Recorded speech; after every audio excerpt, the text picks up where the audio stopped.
Harihareshwar trip plan करताय तर ही 2 days itinerary नक्की सेव्ह करा.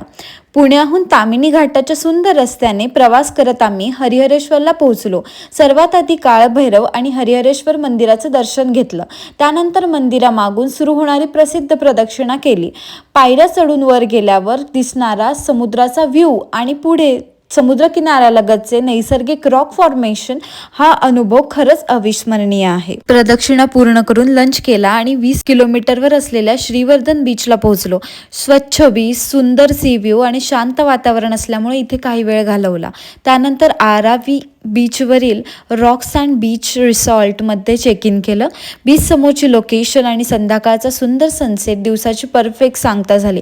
दुसऱ्या दिवशी वॉटर स्पॉटचा आनंद घेतला आणि रिसॉर्टपासून अवघ्या 2 किलोमीटरवर असलेला शेकडी पॉईंट एक्सप्लोअर केला. तिथून दिसणारा समुद्र, डोंगरांचा नजारा मन जिंकून घेतो. अशी 2 दिवसांची हरिहरेश्वर ट्रिप नक्की